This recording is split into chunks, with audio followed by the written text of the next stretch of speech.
પૃથ્વીની વાર્તા તેની રચનાથી લઈને આજના દિવસ સુધી અબજો વર્ષોમાં ફેલાયેલી ભવ્ય કથા છે. રચના અને પ્રારંભિક વિકાસ. 4.6 અબજ વર્ષો પહેલા પૃથ્વીની રચના સૂર્યની આસપાસની ધૂળ અને ગેસમાંથી એક્રીશન નામની પ્રક્રિયામાં થઈ હતી. આ સમય દરમિયાન પૃથ્વી પીગળેલા સૂર્યનો એક ભાગ હતો. 4 અબજ વર્ષ પહેલા ગ્રહ ઠંડો પડવા લાગ્યો અને એક નક્કર પોપડો બને છે. પ્રારંભિક મહાસાગરો બનાવવા માટે પાણીની વરાળનું ઘનીકરણ થવા લાગ્યું. જીવનનો ઉદય. 3.8 અબજ વર્ષો પહેલા પ્રથમ જીવન સ્વરૂપો જેમ કે એકકોષીય સજીવો મહાસાગરોમાં દેખાયા હતા.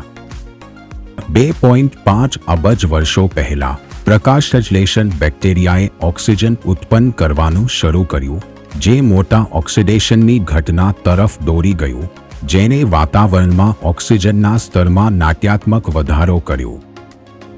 જટિલ જીવન અને ઉત્ક્રાંતિ. 100 મિલિયન વર્ષો પહેલા બહુકોષીય જીવનનો ઉદ્ભવ થયો, જે કેમ્બ્રિયન વિસ્ફોટ તરફ દોરી ગયો. જીવન સ્વરૂપોના ઝડપી વૈવિધ્યકરણનો સમયગાળો છે.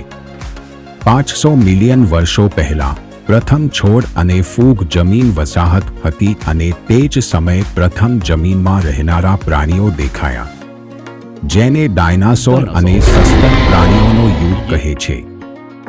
230 મિલિયન વર્ષો પહેલા મેસોઝોઇક યુગ દરમિયાન પૃથ્વી પર ડાયનાસોરનું વર્ચસ્વ હતું, જેમાં પ્રારંભિક સસ્તન પ્રાણીઓ અને પક્ષીઓનો ઉદય પણ જોવા મળ્યો હતો.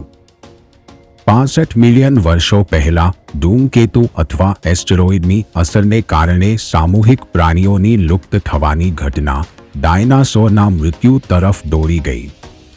આનાથી બીજા સસ્તન પ્રાણીઓને પ્રબળ જીવન સ્વરૂપ બનવાની મંજૂરી મળી. મનુષ્યોનો ઉદય. 2 મિલિયન વર્ષો પહેલા આફ્રિકામાં પ્રારંભિક માનવીઓના વિકાસ સાથે હોમો જીન્સનો ઉદ્ભવ થયો. સમય જતાં તેઓ સમગ્ર વિશ્વમાં ફેલાય છે.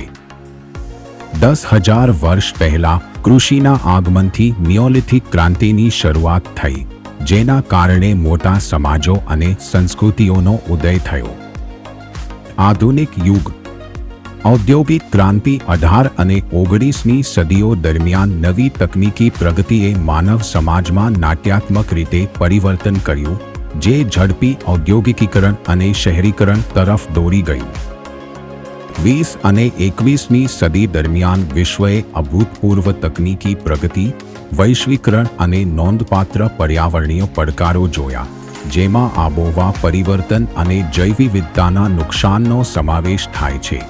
હાલમાં વિવિધ ટેકનોલોજીના કારણે નવી ક્રાંતિનું સર્જન થયું, પરંતુ તેની સાથે સાથે આપણે આપણી પૃથ્વીને બહોળા પ્રમાણમાં નુકસાન કરવા લાગ્યા છીએ, જે ફરીથી એક મોટા વિનાશકારી સમયમાં જઈ રહ્યા છીએ. આ છે આપણી પૃથ્વીની રચનાનો ઇતિહાસ.